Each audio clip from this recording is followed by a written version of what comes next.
Развиваться и получать прибыль в непростые времена санкционного давления можно в любой точке республики.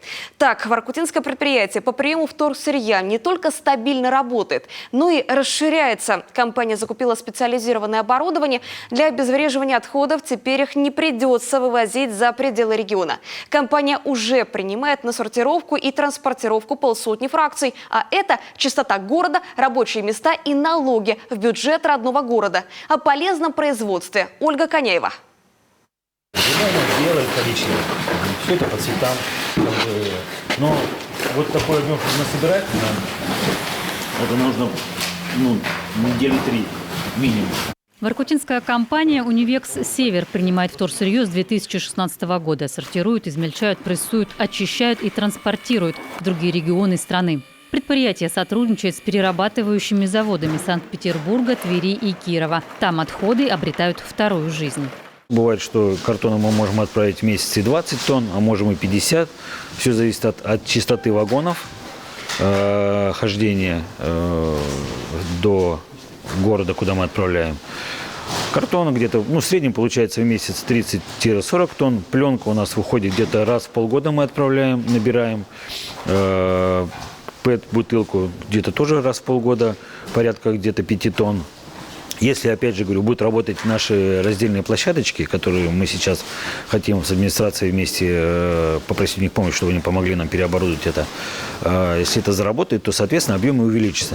Компания планирует переоборудовать контейнерные площадки для раздельного сбора мусора. Вместо баков поставить сетки. Так житель уж точно поймет, что и куда кидать. А значит, на полигон попадет меньше отходов, а в переработку – больше. Пока здесь принимают полсотни видов отходов.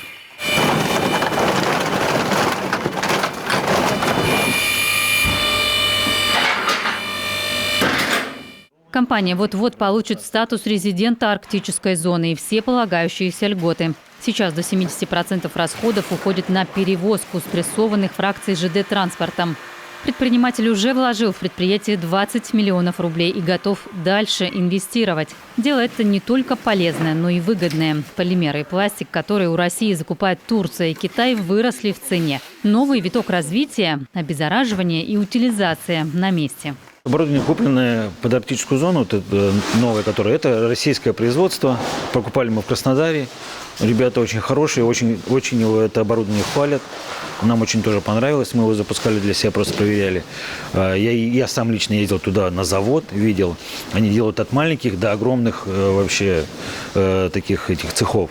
Такая установка может обезвредить 4000 видов отходов. Инсинератор – это 2 камеры сгорания и очистки газов. Температура горения достигает 1200 градусов для утилизации опасных отходов. Система очистки состоит из нескольких этапов. Так разрушаются все вредные соединения, сохраняя чистоту окружающей среды.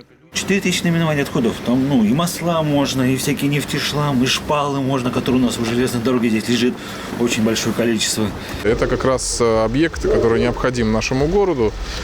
Безусловно, он должен быть лицензирован, потому что определенные моменты складываются с утилизацией различных отходов, в том числе биологических, в том числе медицинских различных категорий. И я предложил, в свою очередь, подумать там, где это есть необходимость и где это выгодно, для более глубокой переработки, для того, чтобы маржинальная прибыль оставалась именно у нас, потому что это наш налогоплательщик, который и людей берет на работу, и платит, соответственно, на нашей территории свои налоги. Сейчас компания получает лицензию на использование оборудования. Эта работа позволит нарастить штат сотрудников, если будут нужные объемы. Например, ТЭЦ-2 уже готова передать компании порядка 50 тонн шлама на переработку и обезвреживание, что исключит из процесса расходы на транспортную составляющую. Их теперь не придется вывозить в другие регионы. Ольга Коняева, Ирина Шумихина, Кирилл Нифонтов, телеканал Юрган.